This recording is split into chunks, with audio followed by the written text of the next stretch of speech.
Padre amado que estás en los cielos, santificado sea su nombre. Gracias, Señor, por este lindo día sábado que nos ha dado y porque hemos estado en compañía suya, reuniéndolos en la iglesia. Y también, Señor, acá en esta tarde, compartiendo con nuestro hermano José Miguel, que nos trae seguramente un tema muy interesante y también en el cual vamos a aprender. Bendíganos a todos nosotros, igualmente a nuestro hermano, y que su Espíritu Santo pueda guiarnos y dirigirnos en esta tarde. Te lo pedimos y se lo agradecemos en el nombre de Jesús. Amén.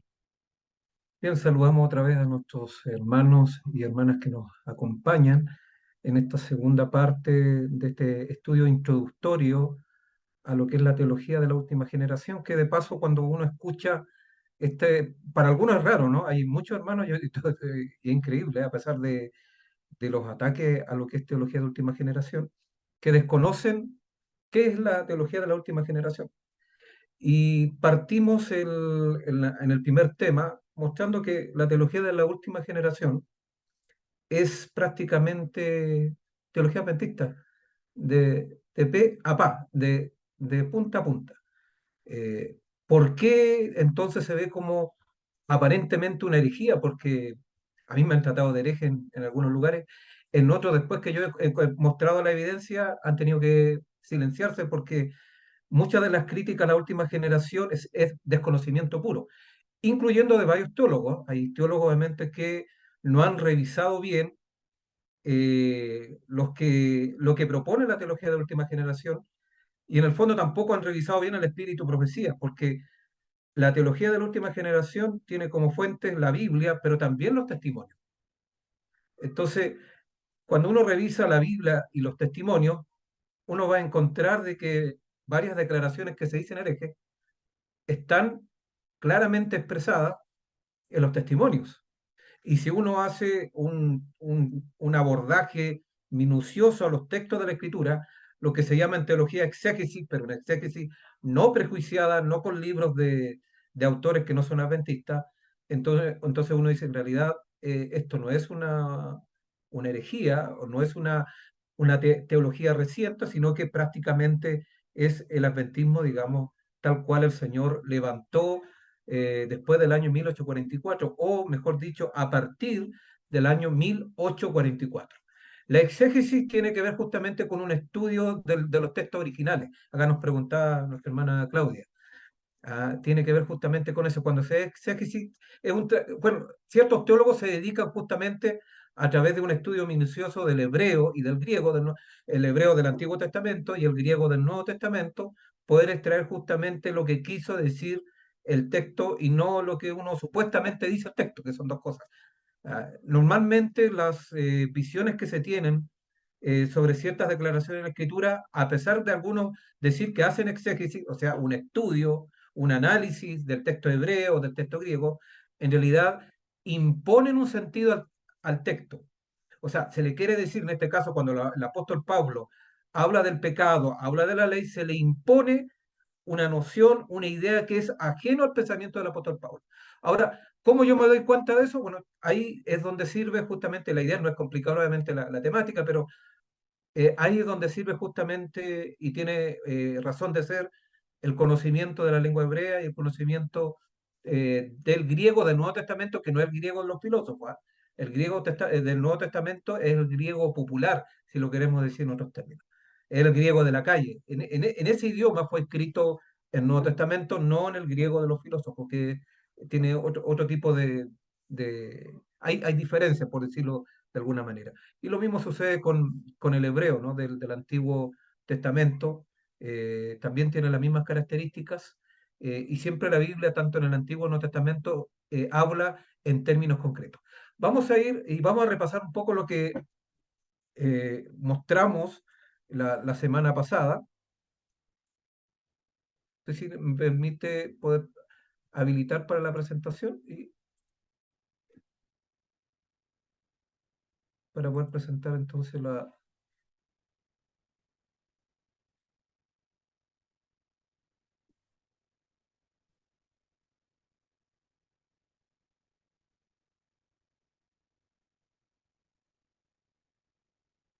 Acá vamos a ver algunos aspectos que tocamos la semana pasada.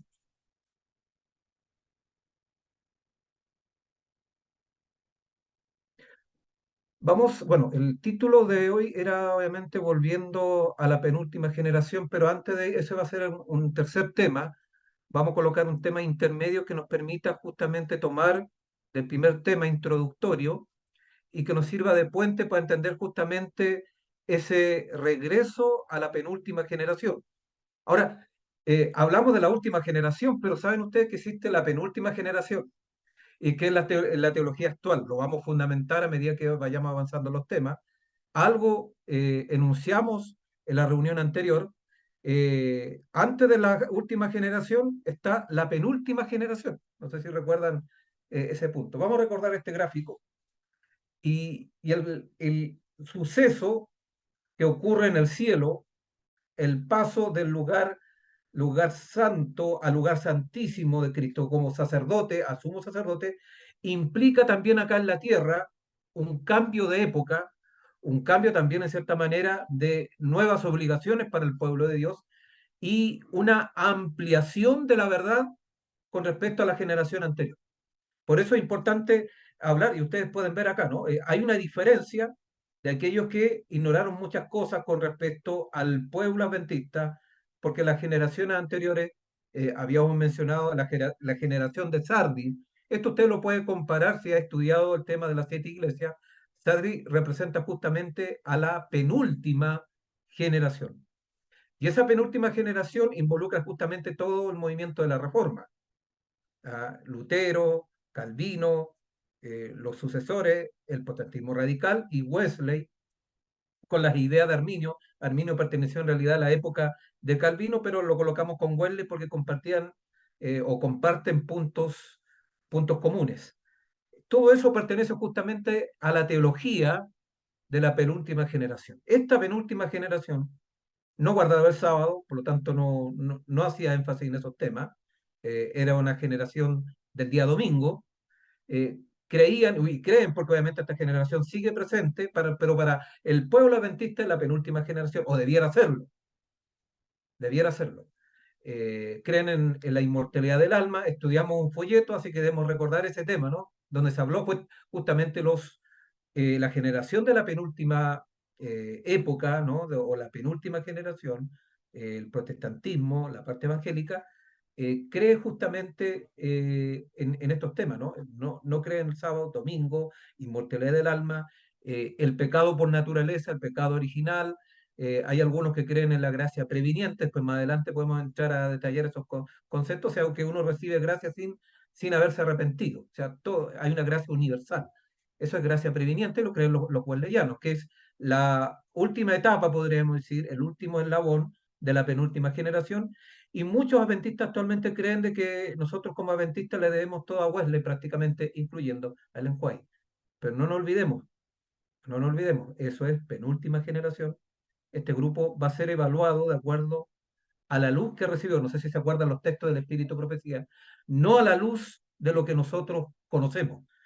Pero hay otro tema también. El Señor, ¿qué es lo que hizo? ¿Qué es lo que hizo con la puerta del lugar santo? ¿Sigue abierta o está cerrada? ¿O la cerró el Señor? ¿Qué nos decían los textos? El Señor cerró la puerta del lugar. O sea, toda esta etapa, todo lo que es la penúltima generación, ya no corre. Entonces, nosotros no podemos eh, comprender la verdad yendo a la reforma, porque la reforma, digamos, se justificó en su época y fue importante y fue gloriosa, entre comillas, dentro de la luz que ellos recibieron en esos momentos. Por eso, cuando uno lee el conflicto de los siglos, Ellen White no usa a Lutero, no usa a Wesley y a todos los reformadores como base teológica del adventismo, sino que ella destaca la fidelidad de estos hombres de Dios en su época. Pero es sus creencias, su comprensión de la verdad, no debe ser homologada por el pueblo adventista, porque el pueblo adventista recibió una comprensión mayor, fueron restauradas verdades que habían sido olvidadas por siglos, ejemplo, el sábado, la ley de Dios, apareció con claridad el tema del gran conflicto, esa comprensión no lo tenía la penúltima generación, el tema del santuario, ni hablar, Entonces, y otros temas más que vamos a ver posteriormente no pertenecen a nuestra, o sea, no pertenecen a la época de los reformadores, pero sí a la nuestra. Ahora, ¿cómo podemos ver eso justamente? Entonces, ahí está el tema. Y el cuidado de no regresar al lugar santo, porque es regresivo, sino ir y entrar juntamente con Cristo al lugar santísimo, no solamente teológicamente, sino esto tiene implicancias espirituales, implicancias morales, implicancias de vida. Es el punto. De manera que uno puede preguntar, ¿por qué hay tanta tibieza en nuestra iglesia? ¿Por qué obviamente tomamos tan livianamente el consejo divino? ¿No será porque no hemos quedado anclados en una generación que no es nuestra generación? ¿No será obviamente que hemos olvidado la luz que el Señor ha entregado de cómo debemos vivir para prepararnos para un tiempo importante que lo vamos a ver posteriormente? Estamos en la época del lugar santísimo y debemos prepararnos no solamente para la segunda venida, que eso es consecuencia. Nuestra preparación debe estar en torno a otro evento importante. No es preciso hablar y decir, no, yo nos estamos preparando para la segunda venida. Es cierto eso, pero eso es consecuencia. Hay una preparación anterior que es justamente la que nos prepara la teología de la última generación, porque es la teología adventista. Teología de la última generación es la teología del pueblo adventista porque nosotros como adventistas surgimos, nos levantamos como la última generación. No somos la penúltima. Después del movimiento adventista, de la iglesia adventista, no viene otra iglesia, a pesar de que hay muchos que han intentado abrir las compuertas y armar otras iglesias.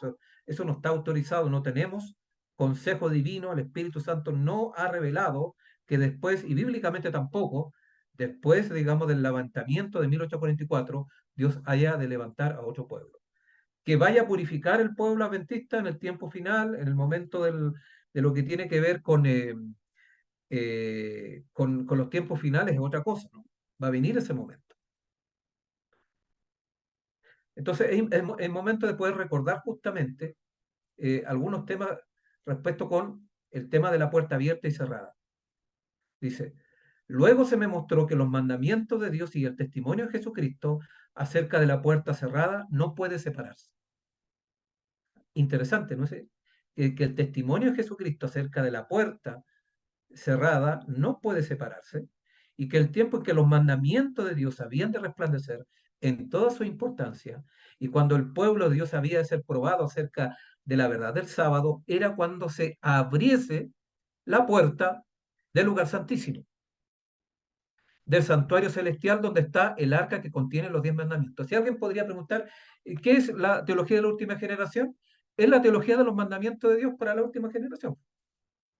Y el testimonio de Jesucristo. Eso es, en resumidas cuentas. Porque, ahora, eso tiene implicancias, claro que sí, porque cuando uno tiene una comprensión de la importancia de la ley de Dios, no en el sentido judío, porque no tiene que ver con legalismo, hablar de la ley de Dios no es legalismo. El legalismo es una distorsión, una mala comprensión de la ley de Dios.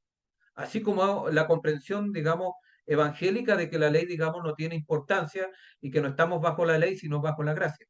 Eso es un concepto también distorsionado de lo que es la ley de Dios. Entonces, ambas perspectivas son desviaciones de lo que debiera ser. La ley de Dios tiene que ver con el carácter de Dios. Y el Señor lo dijo claramente, yo no he venido a abrogar la ley de Dios, la he venido a cumplir. O sea, el mismo Señor Jesucristo nos mostró que la ley no caduca con Jesucristo, no caduca con la gracia de Dios, al contrario, la observancia de la ley de Dios muestra plenamente si verdaderamente estamos siendo salvos por gracia. Porque el que es salvo por gracia va a vivir conforme a la ley de Dios. Hay varios pasajes al respecto, ¿no? Tanto en la Biblia como en el Espíritu de Profecía, que hablan muy claramente de que obviamente el sacrificio no solamente es eh, en reemplazo de mis pecados, no es solamente sustitutorio, sino tiene que ver también con mostrarnos el camino para guardar perfectamente la ley de Dios. Eso es la esencia del mensaje adventista y es la esencia de la teología de la última generación. Y claramente el Señor dice que Jesús se levantó, cerró la puerta del lugar santo, abrió la que da al Santísimo y pasó detrás del segundo velo, donde está ahora al lado del arca, a donde llega la fe de Israel ahora. Entonces, eso Cristo ahora no está en la cruz. ¿Dónde está Cristo? En el lugar santísimo. Por lo tanto, el énfasis de nosotros está en el lugar santísimo, no en la cruz, porque la cruz ya ahí cumplió su propósito. La muerte de Cristo Jesús permitió entonces que la sangre de Cristo fuera derramada, y su sangre no solamente nos perdona, su sangre nos santifica, dice la Escritura. La sangre tiene dos funciones. La idea evangélica se quedan solamente con el perdón, que la sangre solamente me perdona. No, la sangre no solamente me perdona, la sangre también perfecciona mi carácter. Busquen, no tenemos tiempo para ver todo, pero hay una montonera de textos del apóstol Pablo que habla justamente el papel que cumple la sangre. Y acá entonces cuando hablamos, y esa sangre es llevada no solamente al lugar santo, sino que llega con Cristo al lugar santísimo. Entonces, cuando hablamos de la sangre de Cristo, no es completo sin la obra intercesora final que está haciendo Cristo en el lugar santísimo. En eso consiste justamente ahora la puerta abierta. Se abrió la puerta del lugar santísimo, que es la teología de la puerta abierta, y Dios cerró la puerta del lugar santo, que es la teología que no nos corresponde abordar, porque no es nuestra esa teología, es de otra época, porque había menos luz. Entonces nosotros no podemos volver atrás. Y claro, y si hay muchas cosas, digamos, que son netamente para esta última generación. Ejemplo, la reforma pro salud. Siempre ha estado en los planes de Dios la buena alimentación, pero ¿cuál es el pueblo que Dios le entregó una luz completa sobre la reforma pro salud? El pueblo adventista. Nuestra última generación. No hay otro pueblo que tenga esa. Ninguna generación. Ni hablar en la época de los reformadores. Vean la vida de Lutero. Ninguna conformidad con respecto justamente, ningún ápice en realidad con el tema de la reforma por salud, pero el Señor lo va a juzgar de acuerdo a salud que no tenía, no. A Lutero no va a ser evaluado con esos parámetros porque no tenía salud. Pero nosotros como pueblo adventista sí vamos a ser evaluados en este juicio investigador con respecto a esos temas. Entonces, se dan cuenta, cada época tiene su momento. Eh, Cada momento hay que evaluarlo de acuerdo. Ese es el principio de la verdad progresiva y lo que es la verdad presente. Miren, nota lo que dice acá, recordando otro texto importante que está en Primeros Escritos, la página 42, en el párrafo 3 dice, vi que la prueba actual acerca del sábado no podía producirse antes que terminase la mediación de Cristo en el lugar santo y él hubiese pasado al interior del segundo velo. Por lo tanto, los cristianos que durmieron antes que se abriese la puerta de acceso al Santísimo, cuando terminó el clamor de medianoche, el séptimo mes, en 1844, sin haber guardado el verdadero día de reposo, descansan ahora en esperanza porque no tuvieron la luz ni la prueba cerca del sábado que tenemos ahora desde que la puerta se abrió. En otras palabras, la puerta abierta nos permitió tener una comprensión amplia sobre el sábado, privilegio que no tuvieron las generaciones anteriores. Entonces, si hay una generación privilegiada, es la última generación. No porque se nos ocurra ser los privilegiados, sino porque obviamente el Señor en su misericordia nos permitió nacer en esta época y nos permitió, por lo tanto, conocer este mayor resplandor de luz que cae sobre su pueblo, para aquellos que quieran, obviamente, recibir, porque hay muchos que no quieren recibir esta verdad. Y Satanás busca cualquier tipo o cualquier punto para desviarnos la atención, porque él no quiere que el pueblo de Dios guarde la ley de Dios, porque justamente es por la ley de Dios que comenzó este gran conflicto. Porque obviamente él criticó el carácter de Dios, cuestionó el carácter de Dios y declaró que la ley no se puede obedecer. Ahí está el punto crucial del gran conflicto. Entonces, cuando hay un pueblo que vuelva a levantar la ley de Dios, por eso la ira del diablo, ¿no? ¿Qué pasó con el dragón? Se llenó de ira. ¿Contra quiénes se llena de ira? Contra aquellos que dicen que soy solamente salvo por gracia, solo Jesús, y que yo nada tengo que hacer. No. La ira del Cordero no viene sobre la penúltima generación.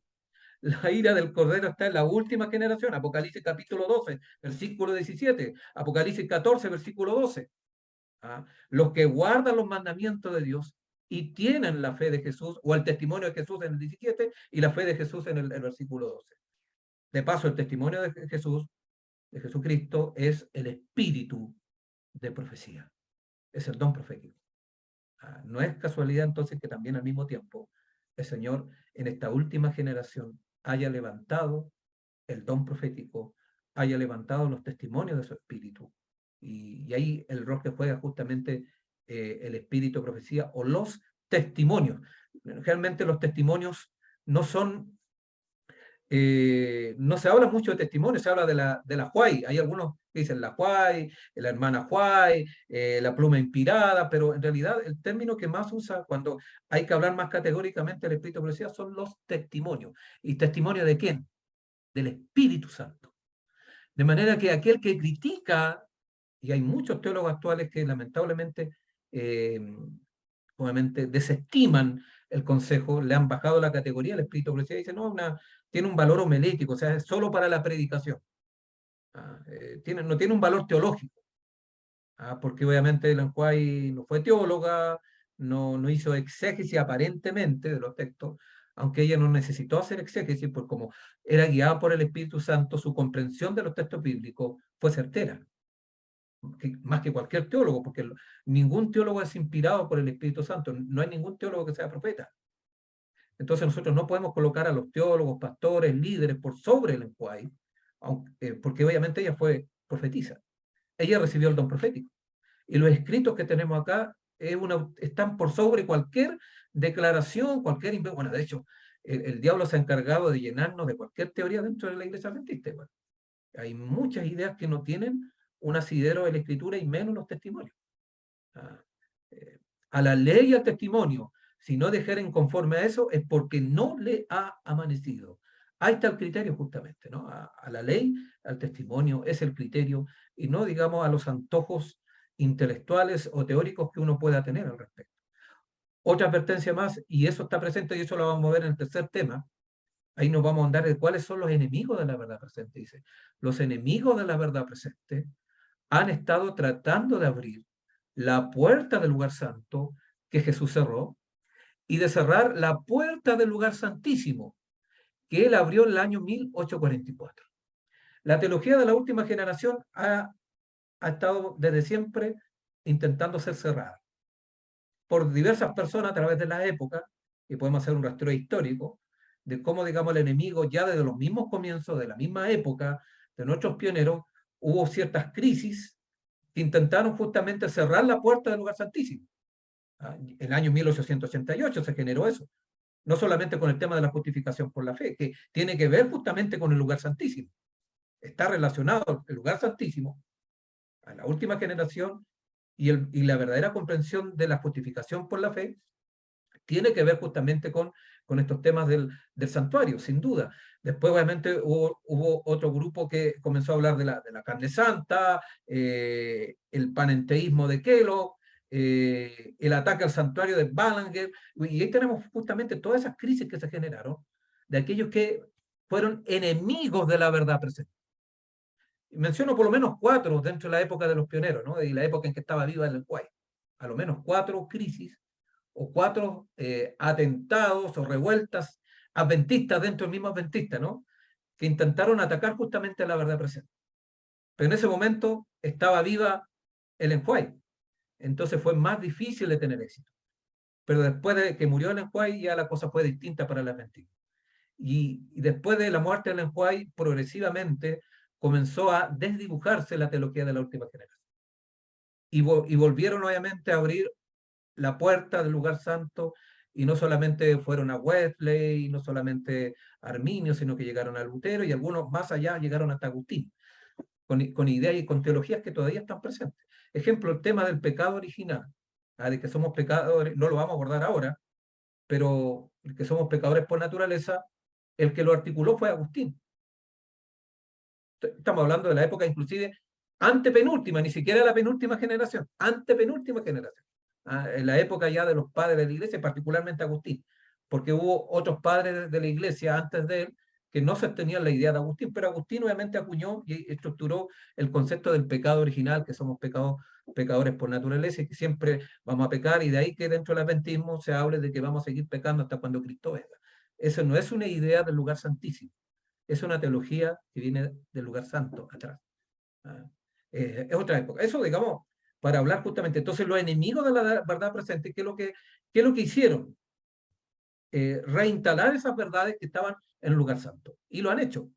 Y, es por eso, y esas verdades actualmente están validadas, institucionalizadas inclusive en algunos lugares, Entonces, cuando alguien viene con una idea contraria a esa, entonces se le habla de herejía, no siendo herejía de acuerdo a la luz que Dios nos ha colocado en estos momentos. Entonces, es por eso que a la teología de la última generación, cuando habla, digamos, que el pecado es infracción de la ley, como dice 1 Juan 3:4, y como lo refrenda el Espíritu Profecía en varios lugares, que la única definición de pecado la encontramos en 1 Juan 3:4, entonces eso es herejía. ¿Te das cuenta cómo ha cambiado la noción? Entonces, y en ese sentido, esta idea de que el pecado solamente es infracción de la ley pasa a ser como una locura, como una teología falsa, no siéndola. Entonces, ¿te das cuenta? ¿Por qué? Porque los enemigos de la verdad presente, aquellos que han vuelto atrás, aquellos regresivos que fueron a la penúltima generación y algunos fueron más lejos, llegaron a la antepenúltima generación, fueron a las tradiciones eh, herejes del cristianismo, y eso está siendo utilizado como base teológica para entender nuestras verdades. Entonces, por eso es complejo este tema. No porque en sí lo sea, sino porque el ser humano, el mismo diablo se ha encargado de usar justamente a los enemigos de la verdad presente para poder justamente desechar las verdades que nos van a preparar para estar en pie cuando caigan las 7 posteras plagas. Si esto no es un tema menor, o sea, acá tomar estos temas de la teología de la generación, hermanos, no es con el objetivo de saber más. El objetivo tiene que ver con nuestra preparación para la vida eterna. Tiene que ver justamente con nuestra preparación de nuestro carácter para poder entrar por los portales celestiales. Entonces no es un juguete, esto tiene el tema de la última generación, un tema de vida y muerte, porque es el mensaje adventista que tiene que predicar, que tiene que entregar al mundo. Ese es el mensaje adventista. Entonces, a mí me preocupa cuando hermanos y hermanas rechazan tan abiertamente, y sobre todo los teólogos me preocupa porque tienen mayor responsabilidad, que estén justamente enseñando verdades de la penúltima o antepenúltima generación y que no es la verdad presente. Eso fue verdad presente o comprensión distorsionada de la época, pero no tiene que ver con nosotros porque el Señor nos ha clarificado. Verdades, nuestros pioneros hicieron un quiebre, el espíritu profecía hizo, digamos, un rompimiento con las generaciones anteriores en muchos aspectos que no eran verdades, digamos, claras en la escritura, y el Señor depuró esas nociones, y ahora tenemos, si queremos, si buscamos en los testimonios, una verdad tal cual la podemos encontrar en Jesús. Dice, a todos se les concede el tiempo de gracia a fin de que todos puedan formar su carácter para la vida eterna. Se da a todos oportunidad de decidirse por la vida o por la muerte. Los hombres serán juzgados de acuerdo con la medida de luz que les haya sido dada. Ninguno tendrá que dar cuenta de sus tinieblas y sus errores. Por eso esas generaciones pasadas, la penúltima, antepenúltima, van a ser evaluados y juzgados de acuerdo a la luz que les fue dada en ese momento. Y a nosotros con la luz que el Señor nos ha entregado ahora. Ninguno tendrá que dar cuenta de sus tinieblas y sus errores si no le ha sido comunicada la luz. No pecó por no poseer lo que no le fue dado. Todos serán probados antes que Cristo abandone su puesto en el lugar santísimo. Es el punto, o sea, el pecado tiene que ver con conocimiento, por eso que el Espíritu de Profecía y la Biblia dice que el pecado es infracción de la ley. Si fuera algo por naturaleza, todos estaríamos fritos simplemente, pero no es así. Como el pecado es por naturaleza, es algo cognitivo, consciente, no inconsciente. Cuando tú hablas que el pecado está en tu ADN y que lo único que puede hacer es pecar, eso, digamos, no tiene nada que ver con la noción bíblica y con la noción del espíritu de profecía.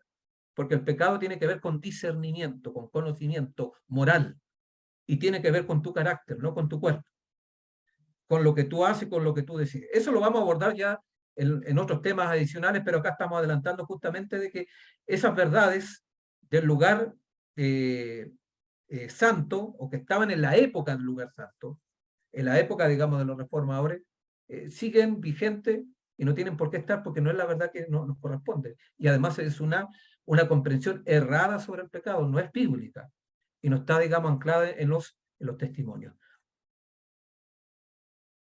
Los que vivieron en testimonios para la iglesia, esto está en tomo 2, dice, los que vivieron en generaciones pasadas fueron responsables de la luz que se dejó brillar sobre ellos. Su mente se preocupó con respecto a diferentes puntos de la escritura que los probaban. pero no comprendían las verdades que nosotros comprendemos. Dan cuenta que hay una diferencia entre las generaciones anteriores al adventismo y nuestra generación. Entonces, no podemos seguir con ideas evangélicas, con la época de Sardis, porque tenemos una comprensión mayor, una luz mayor que Dios nos ha entregado. No fueron responsables de la luz que nos recibieron. Tuvieron la Biblia como nosotros, porque muchos dicen, bueno, es que, ¿por qué el Señor lo va a evaluar distintamente si tenían la misma Biblia que nosotros? Por eso hablamos que el pecado tiene que ver con conocimiento, con discernimiento. Y es por eso que el Señor no le achaca los pecados, no son culpables los niños de pecado los que no tienen discernimiento. Hay varios pasajes de la Escritura, en la época de este grupo que cayó en el desierto, los únicos que entraron en la tierra primitiva son aquellos que no tenían discernimiento. Pero los demás, todos los que tenían discernimiento, por lo tanto podían conocer, fueron culpables, fueron pecadores. ¿Se dan cuenta? Entonces el pecado no es por naturaleza. El pecado tiene que ver por conocimiento. Bueno, hay otros textos del mismo Pablo, ustedes pueden buscar ahí en Romanos, capítulo 4, 15, en Romanos 5, en fin, hay en varios lugares donde Pablo claramente dice que el pecado vino por el conocimiento de la ley. Y ese está el punto. Y nosotros, obviamente, tenemos esa ley, y esa ley entonces nos denuncia y nos muestra con claridad nuestra situación. Las verdades especiales han sido. Entonces, ¿cómo funciona el plan de salvación? En otra parte, el Espíritu precisa claramente, ¿no? La condición para la vida eterna siempre ha sido la misma, la perfecta obediencia a la ley de Dios. Pero si hay esta comprensión progresiva, aparentemente parece que fuera distinto. Pero no, hay un aspecto importante en la misericordia de Dios, y acá vemos la misericordia de Dios cómo funciona. A pesar que la exigencia de la ley de Dios no cambia, Él se adapta. Noten ustedes, dicen, las verdades especiales han sido adaptadas a las condiciones de las generaciones a medida que existían. La verdad presente que prueba a los de esta generación no era una prueba para los de las generaciones anteriores. Más claro echarle agua, ¿no? Entonces, es un aspecto, es la base para estudiar la historia bíblica. Por eso hay muchos hermanos, pero ¿cómo la época de los patriarcas y cómo allá comían esto, comían lo otro? ¿Y por qué nosotros? No, porque era otra generación. ¿Ah? Y el Señor le entregó luz y ellos entendían. Los mismos hebreos, ellos comían carne, aunque nunca fue el plan, porque cuando estuvo en el desierto, el Señor no le dio carne, le dio un aviso igual, pero ellos no entendieron esa luz. Y el Señor no lo jugó más de esa comprensión. No le tuvieron la posibilidad de entender la reforma pro salud, pero no, su mente no le daba para entender. Y el Señor lo dejó ahí. No le colocó la reforma pro salud como a nosotros nos ha colocado, como una luz ya más plena. Tenemos harta revelación sobre ese punto. Y nosotros como pueblo adventista hemos hecho caso omiso de esos consejos porque justamente dicen, no, que no nos salvamos por obra, es que guardar una alimentación saludable no es salvación por obra. Es parte justamente de lo que el Señor nos ha colocado. El que es salvo, el que está en relación con el Señor, obviamente va a seguir el consejo divino para la época en que estamos viviendo. Entonces, no nos comparemos con épocas anteriores. Eso es muy equivocado, porque eso nos va a llevar justamente a vivir una época que no nos corresponde vivir. Y hay otros que intentan inventar cosas, no quieren estudiar esto y empiezan a inventar falsas verdades. También eso tiene que ver cuando abandonamos la verdad presente. La verdad presente, entonces, ¿dónde la encuentro? Está en la Biblia, pero también ¿dónde más está? En el espíritu de profecía. Por eso nuestro pueblo a veces vive algunos como budistas, adventistas budistas, adventistas musulmanes, bueno, musulmanes es más difícil, pero adventistas seculares, adventistas evangélicos. ¿Por qué? Porque no estamos estudiando los testimonios del Espíritu Santo. Ahí están los nuevos deberes que el Señor le ha colocado a esta última generación. Ahí está la luz, ahí resplandece. Los textos de la Biblia, porque Ellen White no trae nueva verdad, sino que hace resplandecer lo que no entendieron las generaciones de la generación anterior. Ahora, a través del Espíritu Santo, a través del don profético, podemos entender verdades. Como ejemplo, el tema de la temperancia no fue entendida por las generaciones anteriores. Pero ahora el Señor sí nos hace entender esa verdad, porque ilumina, las conecta con todas las otras verdades. Es maravillosa la gracia de Dios, cómo se va manifestando justamente con la misericordia. En Testimonios para la Iglesia, tomo 2, página 600, dice, Él ha provisto lo necesario para que todos puedan ser santos y felices si así lo desean. Se le ha dado suficiente luz a esta generación, a la nuestra está hablando, ¿no? Para que podamos saber cuáles son nuestros deberes y privilegios y disfrutar de la sencillez y el poder de las preciosas y solemnes verdades. Por lo tanto, aquellos que dicen que es imposible guardar la ley, eso no es bíblico. Hay promesa de Dios para guardar la ley de Dios. En otra parte, los testimonios dicen que cada mandamiento es una habilitación. De manera, cuando te dice que es imposible, el imposible no es de Dios. El imposible, obviamente, es tu voluntad en la que no quieres simplemente. Pero si tú tu voluntad le dices sí al Señor, el Señor te va a capacitar para poder guardar toda la ley de Dios o perfectamente la ley de Dios, porque lo ha dejado, porque el Señor ya hizo provisión para eso. Él derramó su sangre y la sangre de Cristo justamente nos limpia de todo pecado. La sangre nos santifica, dice el apóstol Pablo. Y la santificación no tiene nada que ver con el pecado. Por eso, en 1 Juan, el capítulo 3, versículo 6, dice, el que permanece en Cristo no peca. Y es categórico. Y si uno va al griego, el griego hay dos tipos de no. Hay un no más suave y un no categórico. Y justamente el griego, el no que se usa en el griego Nuevo Testamento, en 1 Juan 3:6, es el categórico. No da lugar a dudas. ¿Por qué? Porque el pecado no tiene que ver con Cristo. Y si Cristo mora en tu corazón, y si el Espíritu podremos estar pecando, ¿no? Porque el Espíritu Santo no peca. Imagínense ustedes el Espíritu Santo pecando. Es un contradictorio. Entonces, hay provisión. Y el Señor, por eso está en el lugar santísimo ahora intercediendo por ti y por mí. Y por eso al mismo tiempo, no nos olvidemos, el Espíritu Santo está intercediendo acá en la tierra por ti y por mí, porque no estamos huérfanos. Nos olvidamos a veces de la obra del Espíritu Santo. El Espíritu Santo no está de vacaciones. El Espíritu Santo está trabajando intensamente, constantemente te está llamando a ti y a mí al arrepentimiento, a arrancar del pecado, a odiar el pecado. Porque esa es la labor que quiere hacer el Señor en nosotros. Así como Cristo odió el pecado, no hay, el Espíritu de profecía, no hay ningún ser, dice, que haya odiado tanto el pecado, no los pecadores, sino el pecado como Cristo. Así debe ser también con nosotros. Debemos lograr justamente esta última generación, lograr el odio al pecado y solamente el Señor me puede dar ese poder. Yo tengo que decidir, obviamente. El Señor no va a hacer nada si yo no decido. No es solamente Cristo. El principio de colaboración está en las escrituras y también está en los testimonios. El esfuerzo humano más el poder divino. Ahí está la clave del triunfo sobre el pecado y la victoria sobre el mal. Es un aspecto importante que está ahí en varios puntos justamente en la escritura y que a veces nosotros omitimos. Pasó también con los judíos, ¿no? Los judíos que rechazaron la luz concedida en el tiempo de la primera venida de Cristo y se negaron a creer en Él como Salvador del mundo, no pudieron recibir perdón a través de Él.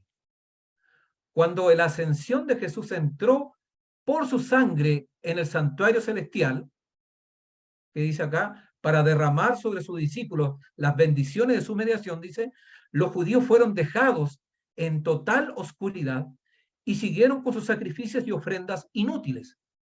Había cesado el ministerio de tipos y sombras. La puerta por la cual anteriormente los hombres habían encontrado acceso a Dios ya no estaba abierta. ¿Noten que el lenguaje otra vez habla de la puerta?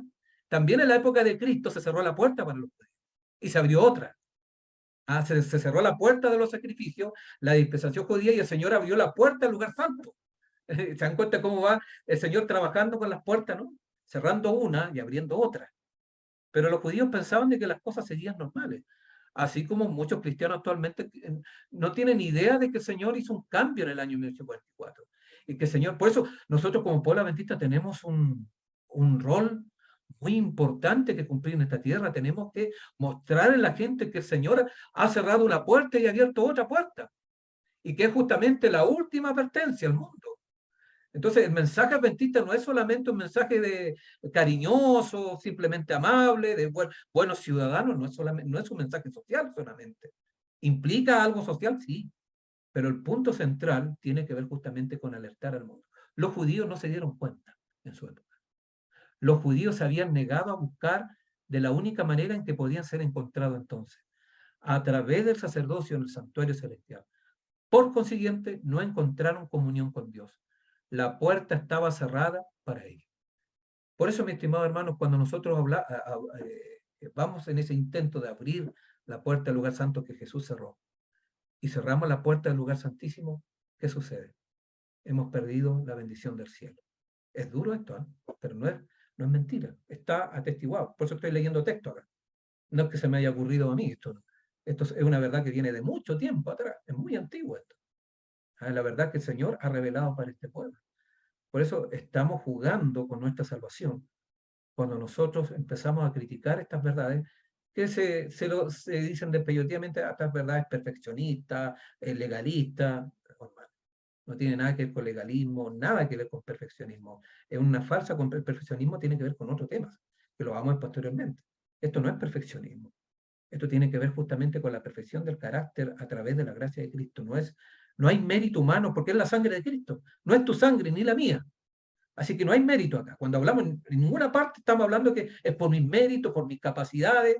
En ningún momento estoy hablando de que ahora ya no peco más. Tampoco es el mensaje de la última generación. ¿Por qué? Porque todavía estamos luchando. Todavía no se ha cerrado la puerta. Así que mientras la puerta no se cierre del lugar santísimo, el pecado sigue golpeando a mi puerta. Así que ninguno puede decir ya no peco más. Eso es perfeccionismo. Eso no es la teología de la última generación. La teología de la última generación, porque la teología adventista nunca ha enseñado eso a través de la historia. En los testimonios tampoco. El testimonio hablan de qué? De la perfección del carácter, que es distinto. Pero por otro lado dice que mientras estemos de este lado de la eternidad, la tentación siempre va a estar a nuestro alrededor. Vamos a ser tentados, como Cristo fue tentado. Porque mientras Cristo estuvo acá en la tierra, fue tentado hasta lo último. Y nosotros igual vamos a tener que seguir eso, y estamos siguiendo esa línea. Vamos a ser tentados. Pero acá está la buena noticia, no tenemos por qué pecar. No estamos obligados a pecar. Pero también la Escritura dice, y si alguno peca, porque podemos pecar, no es que no podamos pecar, dice, abogado tenemos. Ese es el mensaje correcto. Es el mensaje que está en la Escritura. Pero el hecho de que seamos tentados no es sinónimo que seamos pecadores. No es lo mismo ser tentados que ser pecadores. Son dos cosas distintas. Podemos ser pecadores cuando violamos la ley de Dios, obviamente, pero no por nacimiento, sino por decisión consciente, sino por resolución y por ejercicio de la voluntad. El Espíritu de Profecía habla bastante del tema de la voluntad. Es base y tiene que ver con la temperancia. Y la salvación, y el pecado, y la justificación, y la santificación pasa por el tema de nuestra voluntad. Así la voluntad, el poder de la voluntad, dice el Espíritu de Profecía, es muy fuerte en ese sentido. Y el Señor no viola tu voluntad ni la mía, no violenta porque no somos animalitos. Nosotros somos seres racionales. Y Él siempre, por eso nos hace llamado, ¿no? Apela a nuestra conciencia. Ahí ustedes pueden ver, ¿no? En este cuadro esquemático, sintetizando justamente de que nosotros estamos en nuestra etapa, ¿no? La verdad progresiva, nosotros somos la última generación, por lo tanto, tenemos una comprensión mayor, mayor luz, mayor conocimiento, y las generaciones anteriores, menor luz e ignorancia, pero también podemos ver en la actualidad aquellos que no conocen el mensaje adventista, ellos viven en la época anterior, en una generación anterior, a pesar que es de la misma época nuestra. ¿Qué tenemos que hacer nosotros? Eliminar esa brecha de la ignorancia. Porque ahora en la ignorancia el Señor no los puede juzgar, pero esas personas deben conocer porque va a terminar el juicio. Estamos en el juicio investigador. Las personas deben conocer. Prontamente van a caer las 7 plagas, se van a cerrar la puerta de la gracia. La labor intercesora de Cristo Jesús va a terminar. Entonces, esa brecha de ignorancia debe ser eliminada. Y ahí está la labor misionera. La labor misionera del pueblo adventista tiene que ver justamente con esto. Demostrar esa luz que Dios nos ha entregado, de ese conocimiento. Y esa labor entonces va a permitir que la persona sea consciente de sus actos, consciente, digamos, de que está pecando, de que está transgrediendo y que tenemos la solución para eso, ¿no? A la sangre de Cristo Jesús. La sangre de Cristo Jesús nos limpia de todo pecado y me santifica. Ahí está justamente en eso. Y esa sangre me permite entonces poder guardar perfectamente su palabra, su ley. Ahora, ¿dónde entonces encontramos las bases teológicas? Ya avanzando ya los cuáles ¿cuál sería el mensaje diferenciador, el mensaje distintivo? Porque han escuchado toda esa palabra, ¿no? Que nosotros tenemos un mensaje distintivo. ¿Dónde encontramos eso? Bueno, ahí entra una palabra importante, o dos palabras, y hay otras más, pero hablemos de estas dos que aparecen más en los testimonios. Los pilares o los hitos. ¿Qué son los pilares?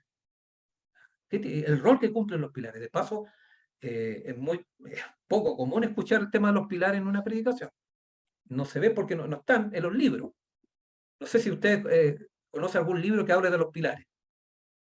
No, no hay. Yo lo digo porque conozco muchos libros. No hay un libro directamente. A lo mejor menciona los pilares, sí, pero una simple mención. Pero un libro que se dedique a estudiar el tema de los pilares del adventismo, no. Directamente no lo hay. Y ahí está el desafío. Y es base, es fundamental justamente para entender justamente estos temas. Estamos en la época del lugar santísimo. Tenemos una verdad presente que Dios nos ha entregado. Y esa verdad presente tiene como base el tema del santuario, especialmente el lugar santísimo, la obra que está haciendo Cristo en el lugar santísimo, pero al mismo tiempo esa verdad nos invita acá en la tierra a que esta última generación sea purificada de los pecados. Hay varios textos que hablan justamente de eso, de que así como Cristo está purificando, haciendo su obra purificadora en el santuario celestial, acá en la tierra el pueblo de Dios también debe estar en ese proceso de purificación. Y esa labor la hace el Espíritu Santo. Es el Espíritu Santo quien me purifica de todos mis pecados. ¿Y por qué tiene que suceder eso? Esta intercesión. ¿Cuál es el objetivo? Acá está justamente. Debemos prepararnos para el tiempo del sellamiento. Bueno, estamos en tiempo de sellamiento. Si alguien le podría preguntar, ¿en qué tiempo estamos para la iglesia? Estamos en tiempo de sellamiento. Ese es el lenguaje que se usa en los testimonios. Prontamente el Señor va a sellar a su pueblo. Cuando eso ocurra, Cristo va a dejar de interceder. No va a dejar de sustentar a su pueblo, que es distinto. Él siempre va a estar con nosotros. Y de hecho la promesa de Jesucristo, yo estaré con vosotros hasta el fin del mundo. Pero no dice, yo estaré intercediendo hasta el fin del mundo. No dice eso la Biblia. Dice, yo estaré con ustedes, que es diferente. La presencia de Dios siempre ha acompañado. Pero la intercesión tiene que ver con el tema del pecado. Tiene que ver con la puerta de la gracia. Y eso sí tiene un tiempo, que solamente el Señor lo sabe. No hay un tiempo, no, nadie puede estar hablando de profecía, porque la última profecía de tiempo la encontramos en el año 1844, y los testimonios son claros al respecto, no hay más. Pero sí hay señales que indican que prontamente eso puede ocurrir, y si no ha ocurrido todavía el señalamiento, es porque nuestro pueblo no ha reproducido el carácter de Cristo en la tierra, y eso lo dice claramente Palabra de Vida, Gran Maestro, lo pueden ver en el capítulo, no lo vamos a leer completo, pero lo pueden buscar ustedes, y es otro tema, pero lo estamos enlazando acá. Palabra de Vida, Gran Maestro, página 47 y 48, y ustedes pueden encontrar justamente de que la condición, si Dios no viene, es porque su pueblo todavía no está preparado en cuanto a la purificación. Pero cuando eso ocurra, entonces Cristo va a dejar de interceder en el lugar santísimo. Ya no hay más intercesión, pero no que no haya más protección, porque Dios va a proteger a los 144.000 sellados. ¿Por qué? Porque van a soltarse los cuatro vientos. Van a caer las 7 postreras plagas en ese momento. Pero el pueblo de Dios va a ser protegido ¿por quién? Por el Señor, por el Espíritu Santo. Así que el Espíritu Santo no se retira de sus hijos de Dios, se retira en su labor de ¿qué? De convencer, ¿de qué? De pecado, de juicio y de justicia. Ya no va a convencer porque esa tarea es acá. Este tiempo en que estamos viviendo es el tiempo en que el Espíritu Santo nos está convenciendo de pecado, está convenciendo de justicia y de juicio. Pero en el tiempo de angustia ya no va a convencer, porque ya terminó esa tarea. Lo que Él va a hacer va a proteger a su pueblo, va a animar a su pueblo, junto con sus santos ángeles. Va a estar con nosotros el Señor sin duda. Eso es lo que queremos todos nosotros, ¿no? Ser parte de este grupo.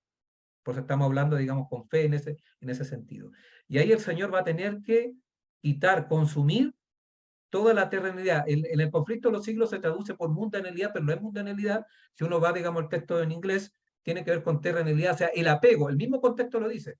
El apego, digamos, a las cosas de esta vida, no el apego pecaminoso, sino a las costumbres que teníamos culturales de esta vida. El Señor tiene que desapegarnos de eso. Por eso el tiempo de angustia. ¿Por qué? Porque después vamos a tener que entrar al cielo. Y el cielo es totalmente, diametralmente distinto a la tierra, a cómo vivíamos. Entonces el Señor tiene que ambientarnos. Entonces el tiempo de angustia va a ser un momento de ambientación para el cielo. Pero el tema del pecado se soluciona antes del tiempo de angustia, no en el tiempo de angustia. El tiempo de angustia es porque ya no hay más intercesor. Y sin intercesor ya los pecados no pueden entrar al santuario celestial. El Señor ya no nos puede perdonar, por lo tanto, no nos puede purificar. Ya no hay más. Por eso El texto Apocalipsis dice, el que siga justo todavía, y el santo se santifique todavía, porque ya ahí va a quedar justamente establecido. Por eso se habla del sellamiento. Entonces, la teología de la última generación nos prepara para el sellamiento. Ese es el objetivo. Esa es la finalidad. Entonces ahí uno tiene que ver la teología que se está enseñando actualmente, que obviamente de acuerdo a lo que estamos viendo ya, es teología de la penúltima generación, la que se está enseñando en los libros, en los simposios, ¿nos está preparando para el sellamiento? ¿O nos está entregando un mensaje halagüeño diciendo, no te preocupes, Cristo ya murió por ti, Él ya cubrió tus pecados, tú acá happy, happy, como eres un pecador por naturaleza, y vas a seguir pecando hasta cuando Cristo venga, ya, listo, no hay más que hacer. Simplemente tienes que confiar en el Señor, solamente eso. Sola fe, nada más.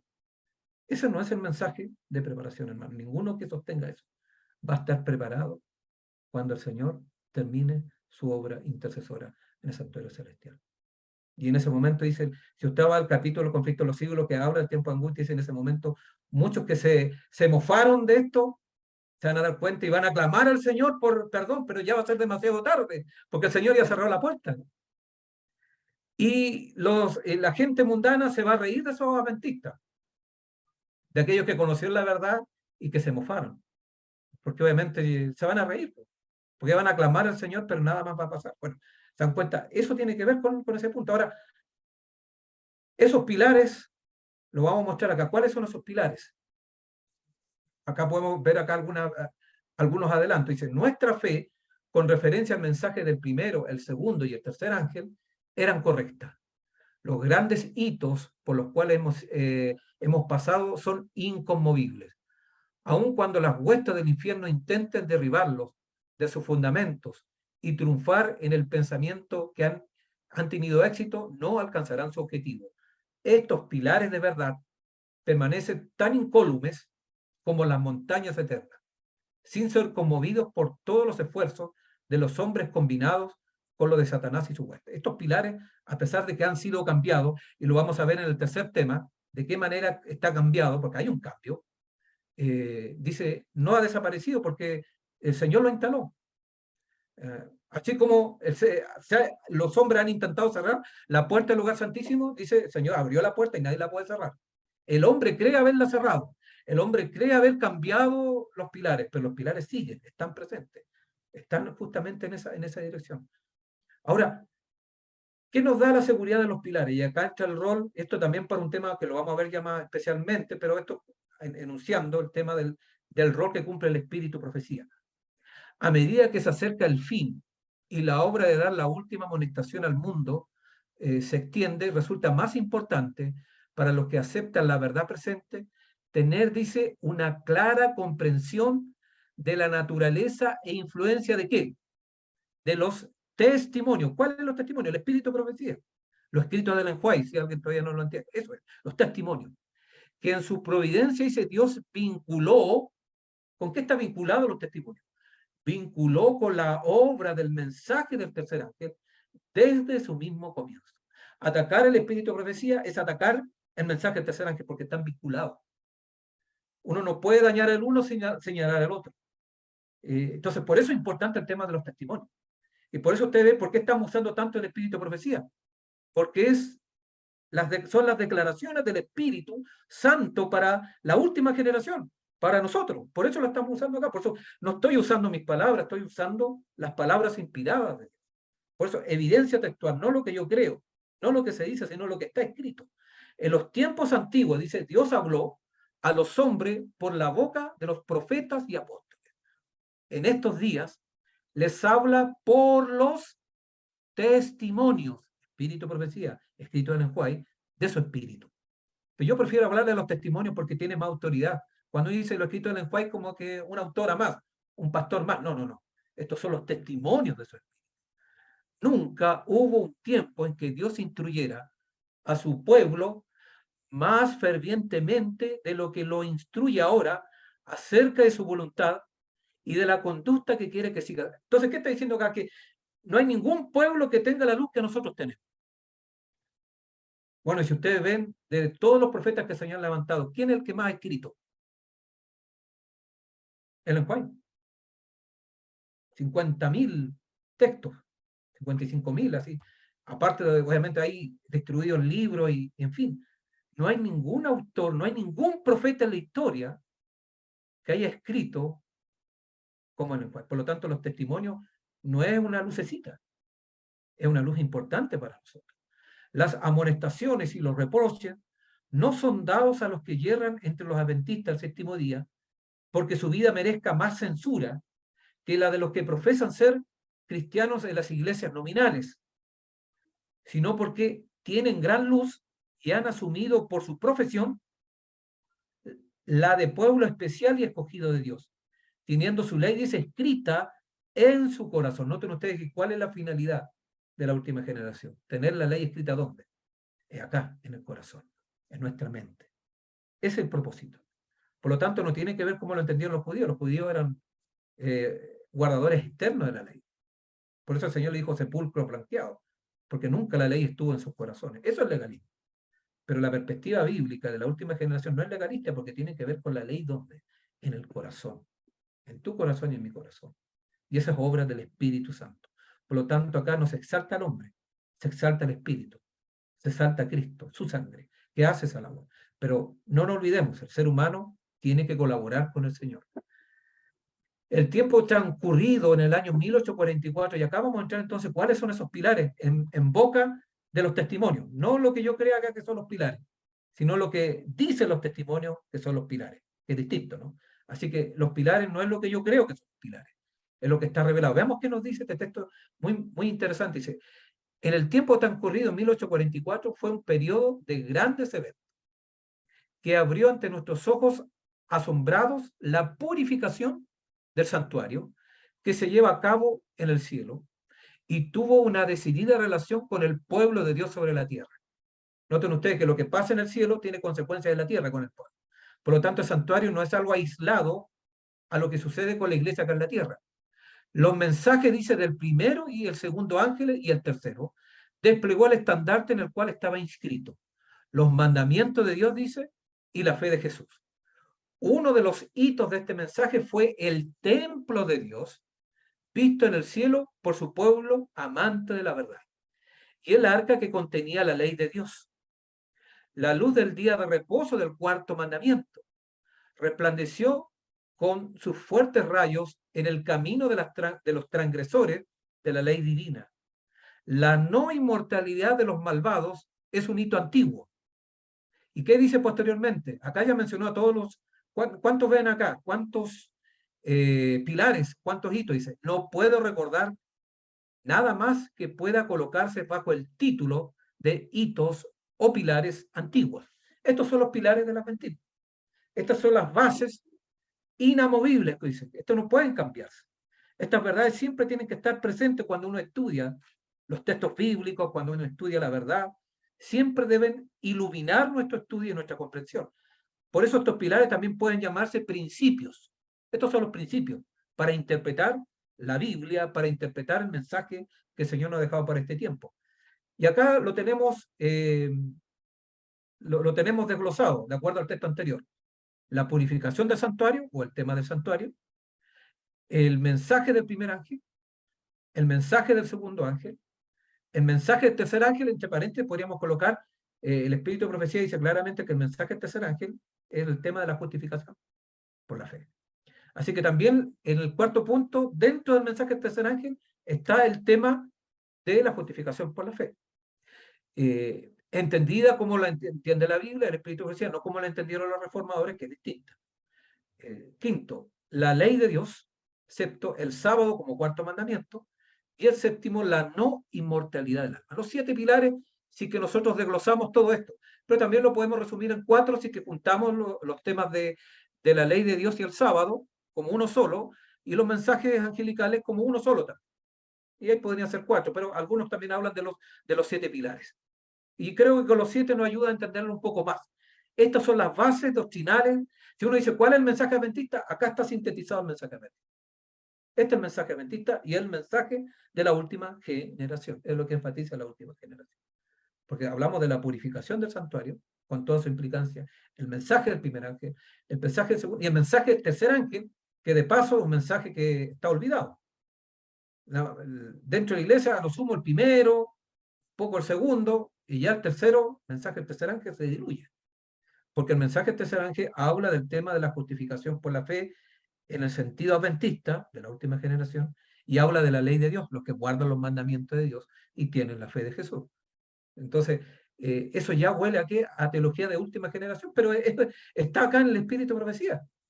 ¿Te das cuenta? Entonces, acá están los puntos importantes. Uno dice, bueno, ¿en qué consiste? Acá está la base, ¿no? De acá se expanden los otros temas que vamos a desarrollar. Estos son los principios. Estos son los puntos de partida para entender justamente las otras verdades. Entonces, los pioneros, incluyendo, digamos, el espíritu de profecía, cuando estudian los temas de la Biblia, siempre tienen presente estos 7 pilares. Entonces, obviamente, cuando van a estudiar el tema del pecado, lo entiende a la luz del santuario, a la luz del mensaje de los tercer ángeles y la ley de Dios. Ya, el pecado ya no puede. Por eso en el Juan dice que la única definición de pecado la encontramos en 1 Juan 3:4. ¿Qué es lo que es? Transgresión de la ley. ¿Por qué? Porque tiene que ver con la ley de Dios el pecado. ¿Te das cuenta? ¿Por qué las generaciones antepenúltimas no entendieron el pecado de esa manera? Porque no entendieron la ley de Dios. Pero nosotros, como pueblo adventista, como tenemos la ley de Dios, entonces podemos decir que el pecado es transgresión de la ley, porque tenemos una comprensión del gran conflicto, una comprensión del santuario y una comprensión de la ley que las otras generaciones no la tuvieron. No sé si me estoy dando a entender, ¿se dan cuenta? Entonces, un adventista no puede seguir con esa idea antigua de que somos pecadores por naturaleza y pecado original, porque no es verdad per se. Eso no es la verdad que Dios ha establecido. No está amparado justamente en un escrito estático. Y eso lo vamos a estudiar posteriormente, acá estamos dando algunos enunciados, pero el tema de la ley de Dios define el tema del pecado, define el tema de la justicia, el tema de la justificación. Bien entendido estos temas. Y por eso el mensaje tercer ángel engloba justamente todos estos puntos. El tema de la no inmortalidad de alma nos muestra, digamos, nuestra antropología. De paso, estuvimos un semestre entero estudiando el tema justamente de lo que tiene que ver con la muerte, con la no inmortalidad y con todos esos aspectos que están asociados. Así que, entonces, estos son los componentes. Por eso le decía anteriormente, estos elementos se enfatizan. De hecho, me extraña que ni siquiera están en nuestras creencias fundamentales. Porque antes de emitir las 28 creencias fundamentales, debiera haber partido justamente con este punto, ¿no? Con estos principios. Si nosotros hubiésemos tenido claro estos principios, muchas de nuestras creencias estarían más claras. Habría más luz sobre varios puntos. Pero como no están presentes, como no se ha colocado, y eso tiene que ver con el tercer tema, ¿por qué ha sucedido eso? Entonces, obviamente, esto pasa a ser algo herético. No, porque te está hablando. No, está revelado. Esto que estoy hablando acá no se me ocurrió a mí. Son los hitos que el Señor colocó al pueblo y son inamovibles. Nadie los puede mover. Está dentro de la puerta abierta que Dios abrió. Tiene que ver con la teología del Santísimo. Tiene que ver con la teología del santuario. Entonces, si tú quitas uno de estos pilares, los cambias por otros pilares, entonces estás abriendo la puerta del lugar santo. ¿Y cómo los llama el Espíritu de Profecía a los que abren la puerta del lugar santo? ¿Cuál es el nombre? Los enemigos de la verdad presente. Y el Señor entonces nos ha invitado para que nosotros seamos lo contrario, amigos de la verdad presente. Y eso es la última generación. La última generación son los amigos de la verdad presente. No es otra cosa en ese punto. Dice, permitamos que los pioneros identifiquen la verdad. Cuando el poder de Dios testifique acerca de la verdad, esta permanecerá para siempre como verdad. No debe aceptarse ninguna suposición posterior contraria a la luz que Dios ha dado. Bueno, de hecho, han habido 1000 intentos de cambiar justamente estas verdades, estos pilares. Crítica al santuario, crítica al tema del gran conflicto o omisión, crítica al tema de la purificación del santuario como importancia, crítica al mensaje del tercer ángel, en fin, siempre ha habido crítica a los pilares. Se levantarán uno y otro con nueva luz, entre comillas, que contradicirá la luz que Dios ha dado con demostraciones de su espíritu. En otras palabras, lo que estamos presentando acá está con demostraciones de su espíritu o es un constructo teológico. No, está de acuerdo a lo que el Señor nos ha dejado en los testimonios. Son los testimonios del Espíritu Santo. No recibamos las palabras de los que vienen con un mensaje que contradiga los puntos esenciales de nuestra fe. Reúnen gran cantidad de textos de las Escrituras y los apilan como prueba de las teorías que sostienen. Esto se ha hecho una y otra vez durante los últimos 50 años. El que haga tal aplicación no conoce la maravillosa demostración del Espíritu Santo, que dio poder y fuerza a los mensajes pasados que llegaron a nuestro pueblo Dios. Entonces, noten cómo el Señor ya nos va mostrando justamente todos estos puntos, ¿no? Entonces, nuestro pueblo necesita comprender cuáles son nuestras razones de nuestra fe y nuestra experiencia pasada. Cuán triste es que tanto de sus miembros coloquen una confianza ilimitada en hombres que presentan teorías que tienden a desarraigar nuestras experiencias del pasado y a eliminar los hitos antiguos. Hay muchos libros, ¿no? Y hay muchos hermanos que siguen ciegamente a personas que han quitado estos pilares antiguos y han colocado otros pilares. Hay algunos que siguen a un autor, obviamente, que tiene como 6 libros que ataca el lenguaje. Y es la gran autoridad del espíritu de profecía. Pero lo único que ha hecho ese varón ha sido denostar, bajarle la autoridad a los testimonios del Espíritu de Dios, haciéndolo meramente palabra de hombre. Y es por eso que, y esa gente lee esos libros, mucho. Los leen los líderes, los leen los teólogos, los leen los pastores, muchos, y creen que obviamente como es una autoridad teológica, es inminencia, entonces hay que creer todo lo que sostiene. Y es por eso que actualmente hay mucha gente que no cree en los testimonios. Y es por eso que entonces existe esta crítica a lo que se llama actualmente teología de última generación, pero esto no es una teología nueva, como ustedes pueden ver, es antigua, es del origen mismo. Se ha transformado por el desconocimiento, por la ignorancia que han dejado que esta gente, digamos, al pueblo de Dios como algo nuevo. Pero esto es parte del ADN del adventismo. Entonces los hombres trataron de cerrar la puerta de Dios que había abierto y de abrir la que él había cerrado. Pero el que abre y ninguno cierra, y cierra y ninguno abre, había declarado: he aquí, he puesto delante de ti una puerta abierta, la cual nadie puede cerrar. Cristo había abierto la puerta o ministerio del lugar santísimo. La luz brillaba desde la puerta abierta del santuario celestial y se vio que el cuarto mandamiento estaba incluido en la ley allí guardada. Lo que Dios había establecido, nadie podía cerrarlo. Noten ustedes el énfasis en la ley de Dios. O sea, y eso se critica de la última generación, no, legalismo, hablan de la ley, de la ley, de la ley, de la obediencia, ¿no? Es que justamente el tema del lugar santísimo habla de eso, de la ley de Dios. Se levanta la ley de Dios porque se levanta Cristo. Porque Cristo es la máxima ejemplificación de la ley, es la ley encarnada. Entonces, no estamos hablando de realidades fuera, la ley de Dios no es una cosa etérea, la ley tiene que ver con Dios mismo. Y esa ley, digamos, así como Cristo la guardó, también la puede guardar su pueblo. Eso es lo que está diciendo acá. No está diciendo otra cosa, digamos, ajena a esa.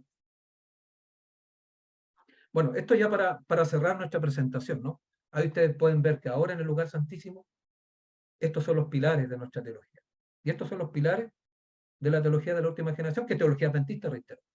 Se llama ahora, tenemos que llamarla como algo extraño al adventismo, pero no es nada extraño, es parte del adventismo histórico, es parte de lo que siempre ha sido. Y ahí ustedes pueden ver cuáles son los pilares que debemos rescatar, estudiar y usar cuando uno estudia las profecías, cuando estudia la Biblia, usar siempre. La purificación del santuario, el tema del santuario, la no inmortalidad del alma, la ley de Dios, el sábado, el mensaje del primer ángel, del segundo y del tercero. Y eso entonces nos va a preparar entonces para que el pueblo de Dios, para que nosotros seamos purificados y estemos preparados cuando se cierre la puerta de la gracia, cuando Cristo termine su labor de expiación en el cielo. Y entonces podamos alcanzar el sellamiento. Ahora, puede ocurrir históricamente, pero no se olviden que antes de morir, antes que ocurra eso, también nosotros debemos ser sellados. Así que no lo relajemos, o sea, no sabemos cuándo vamos a morir. Ojalá que estemos dentro de los 144.000, que no conozcamos la muerte, sería maravilloso. Y es factible porque estamos en la última generación hace rato. Pero puede ser que bajemos al descanso, pero antes de bajar al descanso, tenemos que hacer el recuento que hizo Pablo antes de morir, ¿no? Dice: he acabado la batalla, he peleado la buena batalla. Bueno, ¿y cómo debemos pelearla? Como adventistas del séptimo día, enalteciendo los pilares que Dios nos ha dejado para este tiempo, caminando bajo la presencia de Dios en el lugar santísimo. Bueno, que el Señor nos ayude, hermanos y hermanas, a poder entender. Estos son aspectos introductorios. En el tercer tema, más adelante, ya estaremos hablando en marzo, Dios mediante, abordaremos ya el cambio, ¿no? Que es el otro tema. ¿En qué momento vino el cambio y cómo, en qué momento en la mayoría de nuestros miembros o de nuestros teólogos, de nuestros articuladores del mensaje, empezaron a volver y abrir la puerta al lugar santo y meterse con los temas de la penúltima generación. Que el Señor los bendiga. Muchas gracias, hermano José Miguel. Agradecemos a Dios por el tremendo mensaje que nos ha dado allí en la tarde. Es un mensaje para meditar, para estudiar y para ponerlo en mucha oración con el Señor y alinearlos a Él. Es decir, si hemos estado un poco separados de Él, ya sea por desconocimiento o por que otras corrientes nos han llevado, yo creo que es el momento de volver a las líneas originales, a la fila original, a donde el Señor quiere que estemos, no donde el hombre esté o alguna institución esté, sino que es donde Él quiere que nosotros debemos estar. Entonces, agradecemos también a usted, hermano, porque nos está dando este tipo de estudio y vamos a dar tiempo para algunas consultas. Aquí tenemos una que el hermano nos hace por el chat, dice, ¿cómo y cuándo se toma la referencia de la última generación? Mire, la última generación, reitero, podríamos decir un constructo reciente en cuanto a ambientes teológicos. Nacen los ambientes teológicos, muy antiguos. O sea, estoy hablando hace 30 años ya se manejaba dentro de la academia adventista, dentro de la teología adventista, pero no así dentro de la iglesia. Y obviamente era una designación para aquellos elementos que se rehusaron a abrirse, digamos, al cambio teológico que ocurrió por los años 50 dentro del adventismo. Particularmente con estas reuniones que tuvieron un cierto grupo bien reducido, en realidad no más de 4 personas, con evangélicos que cuestionaban varias verdades nuestras. De ahí salió, digamos, el libro Preguntas sobre Doctrina. Es para un tema especial, por eso estoy respondiendo lo más sucintamente. Y de ese momento en adelante, obviamente, los teólogos empezaron a modificar y a ver la verdad a la luz de la teología evangélica. Antes del año 1950 prácticamente no había una creencia en la justificación legal, forense que tenían los evangélicos, no se sostenía el pecado original que después empezó a incorporarse dentro de la iglesia adventista. Entonces eso empezó a medir el verdadero adventismo, pero no sobre las bases históricas, sino sobre bases extrañas que entraron dentro del adventismo. Y es por eso que muchos dicen, obviamente, los autores actuales, hay muchos libros que ahora critican la última generación, a lo menos hay 4, pero hay otros que no llevan ese título y también critican, digamos, la teología de la última generación. Dicen obviamente que es colocar una carga demasiado pesada sobre la hermandad cuando nos habla de que podemos vencer el pecado, de que tenemos que dejar de pecar, de que tenemos que preparar un carácter para el cielo, como que fueran verdades locas, ¿no? Es imposible al mismo tiempo, pero esos son concepciones producto del abandono del adventismo que estuvimos viendo acá, de los testimonios. De paso, la mayoría de los teólogos que critican la última generación no tienen como autoridad teológica el espíritu de profecía. Partamos ya por esa diferencia, muy grande. O sea, a Ellen White simplemente hay que considerarla como digamos, una autora que tiene ideas buenas, que son para la predicación, pero no pueden ser usadas sus declaraciones para armar la teología, porque no es teólogo. Y eso lo dice Giri Moscala, que acá me mencionaba acá también, el que escribió junto con Jeff Peckham en el libro sobre la última generación, y otros autores más, John Knight, y hay otros más justamente que sostienen eso, pero su crítica no viene del adventismo puro, viene de concepciones que no tienen nada que ver con el adventismo. O sea, de hecho, si sostienen el pecado original, eso nunca fue adventista. Eso viene después del año 1950. De hecho, hasta hay tesis doctorales de personas que atacan la última generación que han reconocido justamente de que el tema del pecado original, que somos pecadores por naturaleza, es algo posterior al año 1950. Entonces, hay indicios históricos de que hubo un cambio real en nuestra comprensión de la doctrina, que se cambiaron los pilares. Entonces, por eso uno dice, ¿por qué no están los pilares que mencionamos que hablan los testimonios? Porque no están. No hay autores, los teólogos no se preocupan de trabajar con esos pilares. Los pueden mencionar algunos, como el santuario, pero el tema del santuario no se estudia a la luz de los testimonios, sino a la luz de estudios judaicos, estudios teológicos, pero no se va, digamos, al punto esencial que tiene que ver con la purificación del pecado del pueblo de Dios. Entonces, ahí está el punto. Entonces, la teología de la última generación, mis estimados hermanos, no es algo nuevo, es antiguo, es nuevo para la hermandad. Los teólogos reutilizaron ese nombre para colocarlo como algo hereje. de manera despectiva. O sea, si usted le pregunta a los teólogos, teología de última generación no es positivo, es negativo. Pero si usted va justamente a lo que sostiene la última generación, es adventismo histórico. De paso, hay un autor, Ángel Manuel Rodríguez, que es un gran teólogo dentro de la iglesia actual. Él critica a la última generación, pero también es honesto en este tiempo, en este aspecto, y dice que los que siguen la teología de la última generación son los laicos.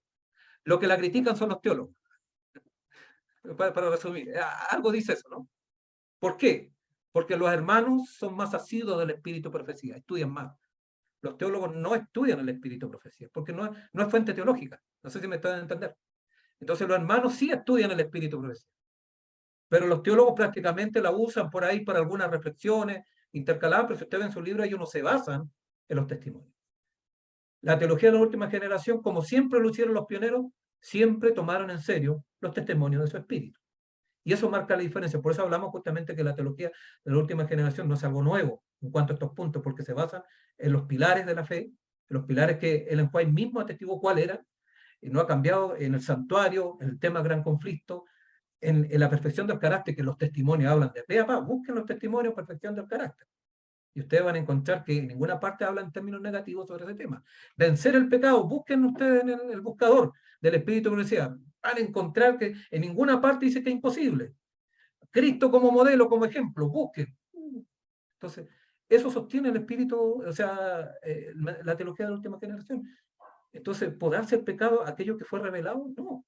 ¿Podrá ser herejía aquello que es atestiguado? Entonces, la pregunta, ¿dónde viene la herejía? Bueno, eso lo vamos a ver en el tercer tema. ¿De dónde viene el tema? ¿No? ¿Por qué existe justamente aquellos que dicen cuál es lo que cree la iglesia? En realidad, cuál es lo que creen los teólogos adventistas, pero no es lo que la iglesia siempre ha sostenido, porque no es la verdad que Dios nos ha dejado. Bueno, un poco ahí usted contestó el comentario que hizo una persona que dice que me confunde lo que usted está diciendo porque leyó el libro de la Iglesia Adventista, El carácter de Dios y la última generación de Giri Moscala, y donde explica la posición de la Iglesia. Bueno, eso es la posición de un grupo de teólogos americanos de partida, ¿no? Entonces, y es una posición que parte después del año 1950 que se fue desarrollando con el tiempo, pero no es, de hecho, hubo contraparte, por algo existe, se llama, por algo, hay cuantos que siguen esta idea del adventismo histórico. ¿Por qué usted cree que estamos hablando de la teología de la última generación? Porque es una teología que siempre ha estado, sino que obviamente hay personas que han estudiado el espíritu de profecía y se han dado cuenta de que hay una anomalía, que algo ha pasado con nuestra teología. Y no es por criticar a las personas acá, ¿no? Cuando mencionamos nombres, yo no conozco los nombres. Acá estamos hablando de la teología. Nadie puede hacer juicio de valor por las personas. El Señor conoce sus corazones. No estamos criticando si son buenos o malos cristianos, buenos o malos, no, no. Estamos hablando de la comprensión que ellos emiten, es una comprensión errada porque no es el mensaje adventista. Por más teólogos que sean. Por eso, acuérdense al comienzo, en la primera presentación, una cosa es la eminencia y otra cosa es la evidencia. Y la eminencia, pues, Giri Moscala es una eminencia dentro de la iglesia, una autoridad teológica, pero no necesariamente es correcto en sus apreciaciones porque no revisa los testimonios. Emite declaraciones de lo que él piensa de cómo debe ser, obviamente, la teología adventista, pero no como, obviamente, debe ser a la luz de los testimonios y a la luz de la palabra de Dios, que es muy distinta. Entonces, y si uno revisa, bueno, hay que ver con detalle, revisa vean ustedes los pies de página del libro El carácter de Dios, la última generación. Le doy esa tarea. Los pies de página son los comentarios que están abajo. Y ustedes van a ver que hay una chorrera de libros evangélicos. Vean ustedes la cantidad donde ellos se basan, en autoridades evangélicas. Bueno, lo vamos a ver en el tercer tema, ahí vamos a ahondar un poco más sobre ese punto. Y ahí ustedes van a ver dónde está su base, en los testimonios, la Biblia, o en teólogos evangélicos. Se van a dar cuenta que lo que se dicen que es la posición actual de la iglesia es una posición evangélica, no adventista. Aunque les duele a algunos, pero eso es. Hay evidencia en eso, evidencia clara.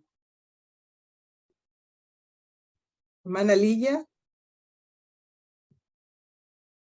Buenas tardes, hermanita, y buenas tardes, hermano.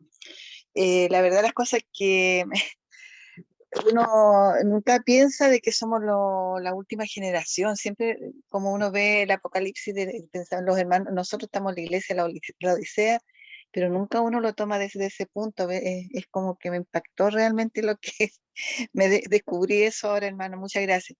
Pero ¿sabe lo que yo le iba a preguntar? Es lo siguiente. En el tiempo de la angustia, solo van a estar los 144.000. Es que yo pienso que 144.000 a través de todo el mundo es como que son muy poquitos. Claro, eso ya, bueno, es otro tema, pero en realidad, si uno ve el lineamiento es más simbólico ese número, no es que sea literal 144. Ah, ya. Bueno, hay posiciones diferentes a esta. No voy a entrar a cuestionar eso, pero el Señor sabe lo que van a estar ahí. Si es literal, es mucho más que el arca de Noé de todas maneras. La primera generación se salvaron 8, que esa es la Sí. primera generación que está ahí. La última generación no van a ser 8 personas en el arca. Así que ya es mucho, pero de hecho va a ser mucho más que eso, mi estimada hermana. También muchos van a bajar al descanso, Sí, por eso muchos pensaba, adventistas. Y dice, bienaventurados los que mueren de aquí en adelante, 1844. Y ellos se claro, van a unir junto a los 144.000, dice el Espíritu de Profecía. Así que en ese sentido, sea que seamos parte de los 144.000, los que no conozcamos la muerte, o bajemos al descanso, tenemos que vivir de acuerdo a la verdad presente. Es lo mismo. O sea, la exigencia de los 144, para ser parte de los 144.000, o para ser parte, digamos, de los que van a ser resucitados de la resurrección especial, es la misma. La perfecta obediencia a la ley de Dios. Es la misma exigencia, no cambia. La luz es la misma. Así que en ese sentido no es que sea menor la exigencia, es la misma. Y sobre todo por lo mismo, como no sabemos cuándo vamos a morir, nuestra vida siempre debiera estar siempre en concordancia con su santa ley, con su santa, y siempre en la presencia del Señor. Ese, eso promueve, siempre ha promovido el adventismo, pero ahora hemos bajado la guardia y nos hemos conformado con que somos pecadores y el Señor entiende. Pero ese no es el mensaje de preparación, hermano. Eso no nos prepara para el cielo. Seamos sinceros, porque hay condiciones que cumplir. La salvación no es incondicional, la salvación es condicional. Nos toca a nosotros cumplir la parte que nos corresponde para que el Señor obviamente pueda también hacer la suya. Es así. Hay un principio de colaboración, cooperación, como habla también en los testimonios. gracias, hermano. Gracias. Hola, no sé si soy yo, pero no, ese nombre no es el mío. Pero de todas maneras, buenas tardes, Carolina, buenas tardes, Pastor. Desde acá de Tampa, Florida, la hermana Dimbia Meléndez. Una pregunta inicial. Si la conferencia aquí en Estados Unidos tiene clarificación o no sobre estos escritos, ¿cuál es la base fundamental entonces para confundir lo que es la verdadera verdad?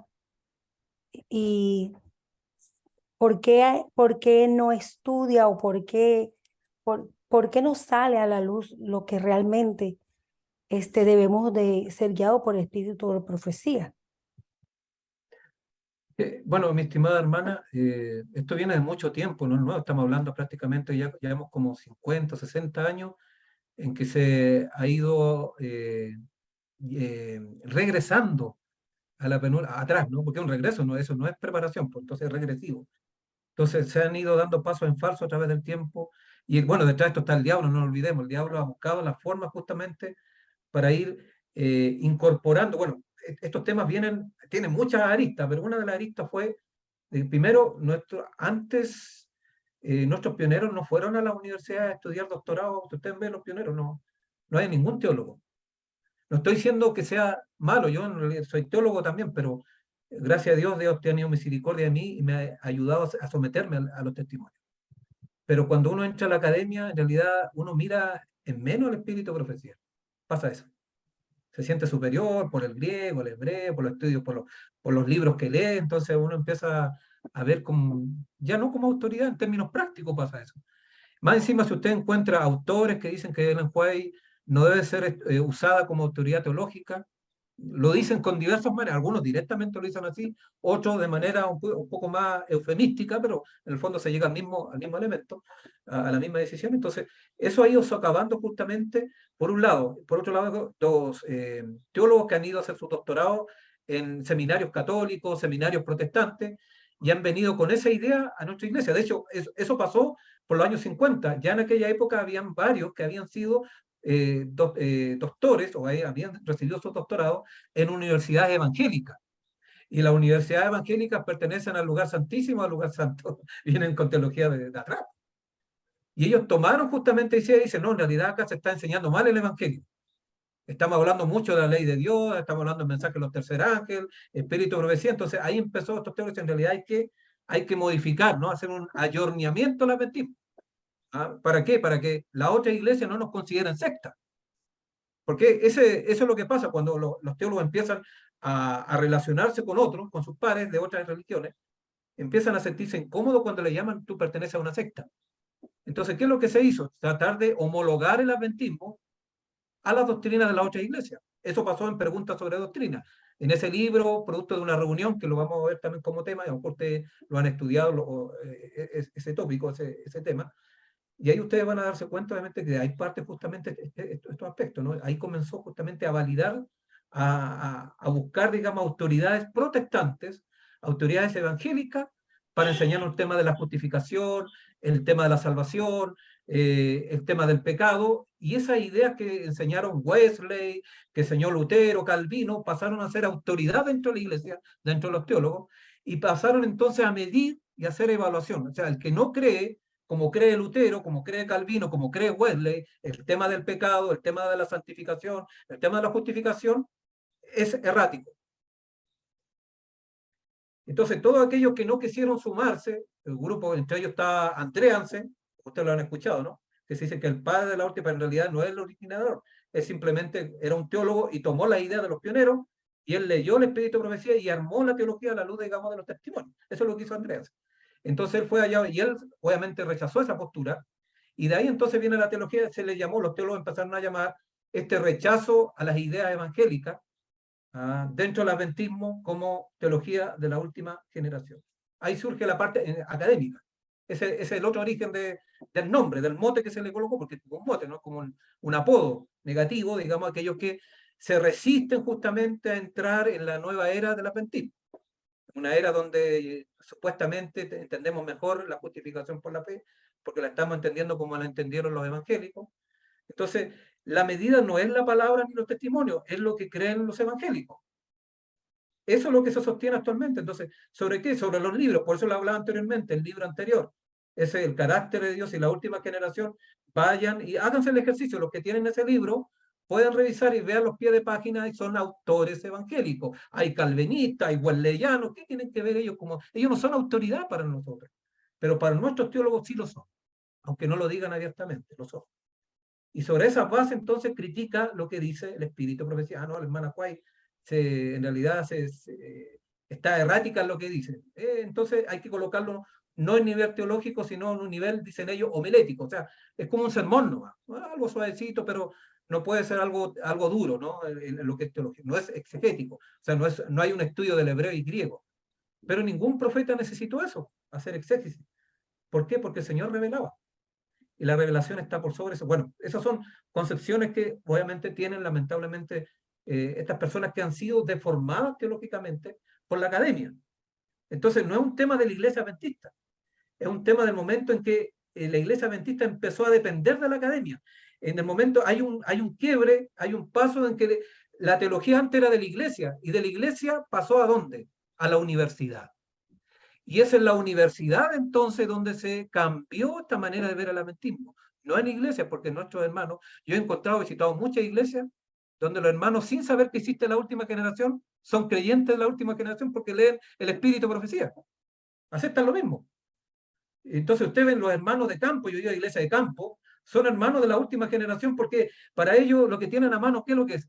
El Espíritu de Profecía, el testimonio. Y no tienen problema, entonces cuando vienen estos temas ellos no tienen problemas, pero un teólogo sí tiene un problema con estos temas y lo hayan herético, lo hayan como hasta blasfemia, algunos me han dicho, ¿no? Porque obviamente tienen una formación académica, evangélica, que no tiene nada que ver con la mentira. No sé si Pues entonces, me pude pastor, explicar. ¿Sí? perdóneme que le interrumpa, entonces ahí podemos decir que no estamos todos en la misma página, por eso es que en los tiempos finales se perderán iglesias y muchas, como la palabra nos dice, muchos dirán, saqué demonios, te prediqué. Entonces el Señor le dice, apártate de mí, hacedor de maldad. Entonces están haciendo confusión, no están en lo mismo, estamos buscando otras teologías donde puede ser confundido con lo que dice la palabra, porque la luz mayor es la Biblia, y la hermana Elena G. de White, nuestra escritora que fundamentó las bases originales de la verdad bíblica. Entonces no podemos estar pendientes a que esos libros, la teología de muchos teólogos, nos hagan entrar en una confusión. Tenemos que ir a la palabra, que es la luz mayor, para evitar eso mismo, porque los tiempos finales, eso va a pasar. Así es, hermana, es un desafío. No es fácil, o sea, por eso hay varios pilares actualmente, no uno dentro de la iglesia, hay como 3 o 4 pilares distintos. O sea, la iglesia está dividida teológicamente, eso es inevitable. Tenemos que reconocerlo, es así. Y es cosa de ver los congresos, vean ustedes el último congreso.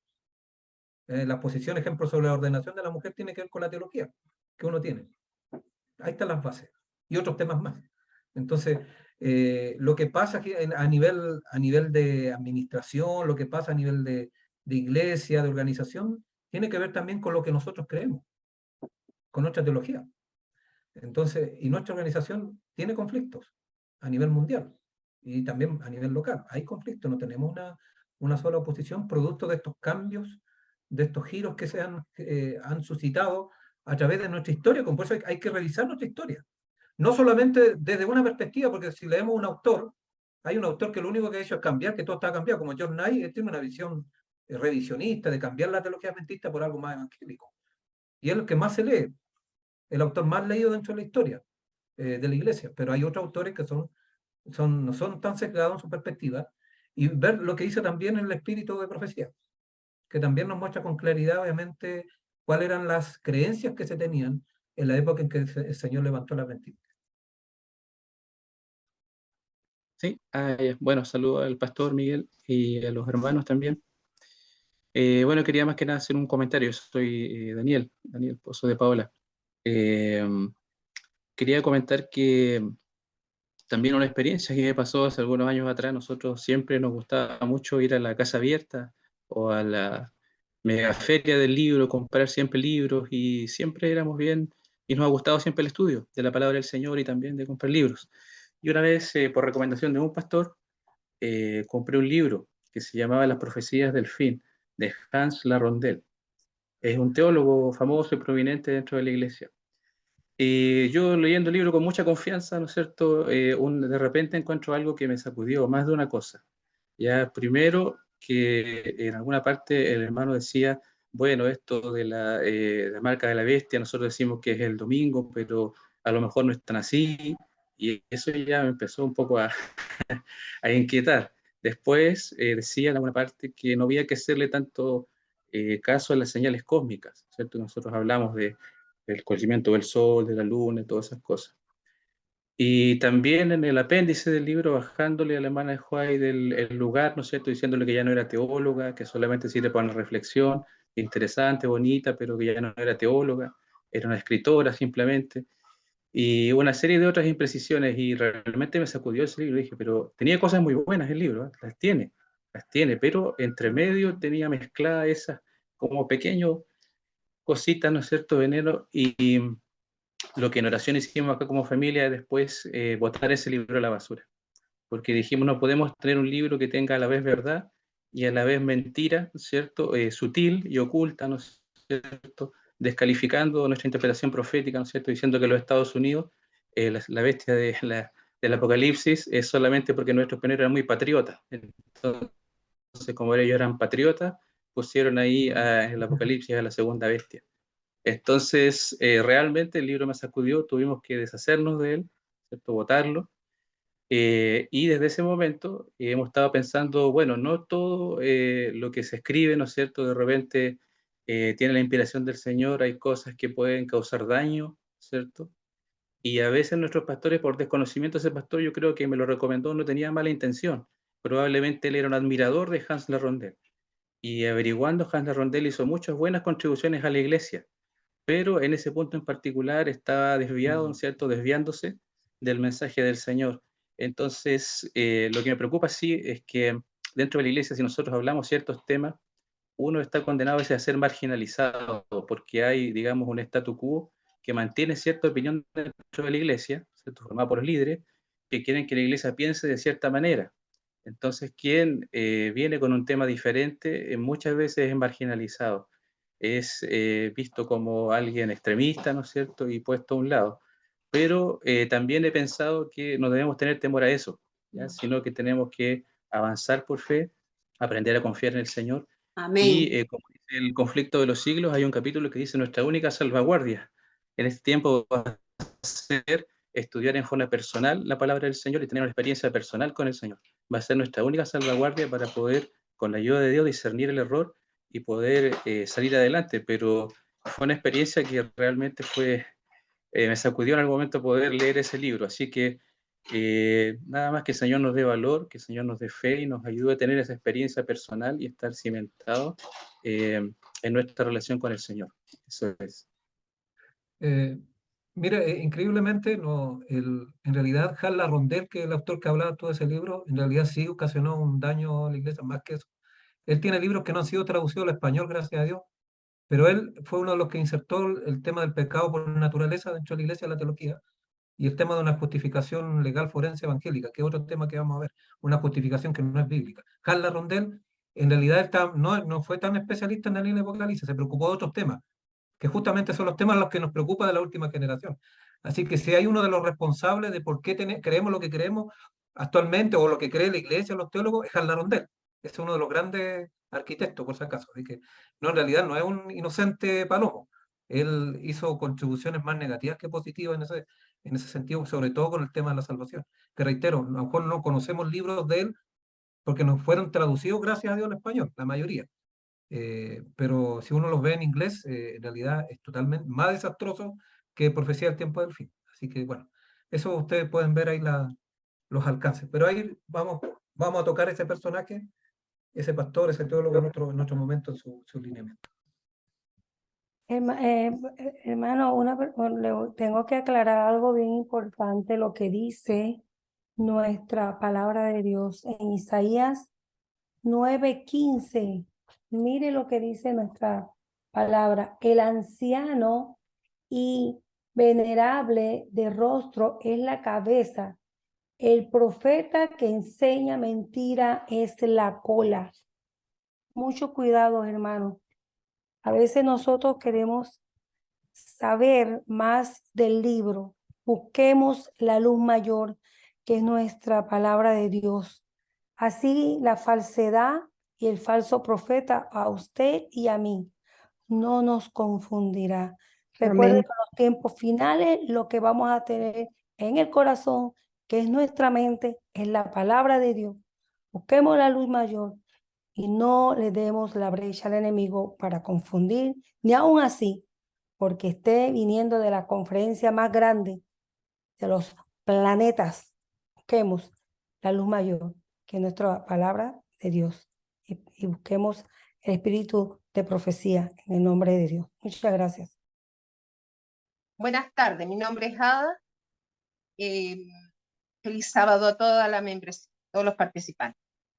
La consulta es la importancia de tener el santuario como base ante cualquier pensamiento o visión iluminada quizá de esos teólogos que a veces están justo en el límite, porque el santuario es la respuesta, es la base y es el evangelio, porque fue lo que se le mostró a Moisés y sobre eso él ejemplificó el evangelio. Y por ejemplo, muchos de ellos están fuera incluso del patio y comentan cosas de los santos sin conocer la profundidad. Y es ahí donde el pueblo de Dios siempre tiene que recurrir a la palabra y al espíritu de profecía. Ese sería mi aporte. Feliz sábado. Bien, vamos a orar. Nuestro Padre que está en los cielos, gracias le damos, Padre, por la verdad presente que nos ha dejado para este tiempo. Somos la última generación, sin duda. Está atestiguado en las profecías de Daniel y Apocalipsis y en los testimonios de tu Espíritu que has dejado para nosotros. Sabemos, Padre, que el diablo se ha encargado de oscurecer la verdad presente, ha invitado a muchos y ha engañado a muchos para abrir la puerta al lugar santo y volver atrás, Señor, e introducir enseñanzas que no son para nuestro tiempo. Hay verdades que se tienen por autorizadas, como que fueran la posición de siempre en nuestra iglesia, pero si uno va a la historia y va a las fuentes inspiradas, nos damos cuenta que son desviaciones, Señor, que son anomalías y que tú, de una u otra manera, en tu misericordia nos has permitido poder ver. Todos nosotros en algún momento nosotros éramos enemigos de la verdad presente, pero en tu misericordia, Padre, nos has permitido poder conocer esta verdad tal cual en Jesús y ahora ser amigos de ella, Señor, y predicarla por donde quiera que vayamos. Padre, permítenos poder abrir los ojos, que cada uno de nosotros podamos llevar adelante, Señor, sacar los prejuicios con este concepto como negativo, que muchos hablan de la última generación como algo negativo, que es una teología pero errada, que es una herejía, pero hay un total desconocimiento porque no conocen los fundamentos. No han estudiado bien, Padre. La mayoría ataca por ignorancia. No saben, Señor, no conocen estas verdades. Por eso ayuda a nosotros a poder predicarlas, porque tiene que ver, Padre, con nuestra preparación para el sellamiento. Tiene que ver con nuestra preparación para esta vida y por sobre todo para la eternidad. Bendiga a cada uno de nuestros hermanos y hermanas que se han dado tiempo para este estudio. Ayúdanos a seguir profundizando estas verdades. Hay muchas verdades que están por delante y ayúdanos a seguir entendiéndolas y comprendiéndolas. Esto lo ruego no porque haya mérito en nosotros, sino los méritos de Cristo Jesús. Amén. Amén. Amén. Amén.